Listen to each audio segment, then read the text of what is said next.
好多倉主其實都覺得哇，如果我個倉度太多狗嘅，都可能會影響生意啦。咁或者係俾隔離鄰舍投訴啦咁樣。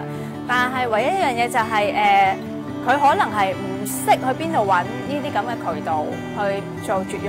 咁啊，所以我哋動物朋友就諗晒一啲方法，就係啦，免費絕育啦。你捉唔到我過嚟幫你手一齊捉啦。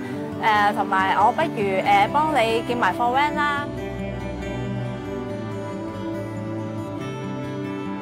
每逢週末，呢一架貼咗動物朋友貼紙嘅二手客貨 van 都會喺新界嘅村落同埋倉庫穿梭往返。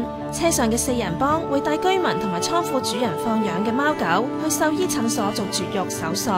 呢一個非牟利動物組織喺5年前成立，單係今年截至8月已經為1594隻動物免費絕育。資金嚟自市民嘅捐款，亦都有自資。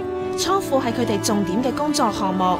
呢幾年咧，我諗香港加租加得好緊要啦。咁嗰啲倉地啊、農地啊嗰啲，咁其實佢哋都好多時候會搬啊。咁佢哋就自己啲人走啦，成個倉嗰啲嘢搬走晒啦。咁啊，賴低咗啲狗喺度。Phoebe 話：只有5% 嘅倉主會將狗帶走，留下嚟嘅動物就會淪為無主嘅孤雛。愛護動物協會嘅官方網站就顯示，每年有數千隻無家嘅動物被人道毀滅，絕育就能夠停止呢一次悲歌啦。4人幫入面 ，Phoebe 同埋 Jessie 係動物朋友嘅創辦人。鼓勵絕育係因為佢哋都見過貓狗 BB 因為過多而被遺棄，或者被強硬咁樣捉走，殘忍嘅場面一直揮之不去。其實唔做絕育嘅話咧，佢哋生出嚟咧冇咁多人可以收養到嘅。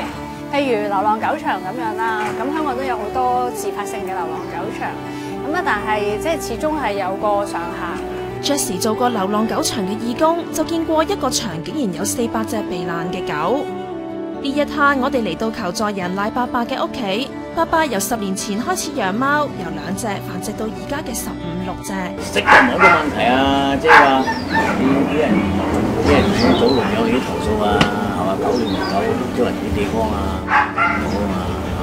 獸醫 Stephen 喺2011年為動物朋友嘅動物絕育，只係收取低廉嘅費用，而佢後嚟亦都加入咗組織。其實一般貓咧，即係普通呢啲咁樣，我哋叫家貓咧，佢哋最後生可以差唔多4個月到已經可以懷孕生 BB 㗎啦。佢1年至少即係如果快速嘅話，真係可以生到成10幾隻出嚟嘅。第2日嘅黃昏，做完絕育手術嘅動物可以返屋企啦。佢哋有針卡，體內仲植入咗倉主或者餵養人資料嘅晶片，佢哋也有身份啦。嗰度啲人又好開心，咪見到你，唔該你啊，好彩你幫我哋做咗佢哋唔使生啊，但係佢哋繼續養住嗰啲貓狗咧，咁你嗰陣時就覺得就抵啦，咩都值啦。我哋最理想嘅就係可以起碼做得越嚟越少。咁如果你做得越嚟越少嘅意思，即是話已經做咗好多啦，咁但可能呢條路都好漫長啦，仲。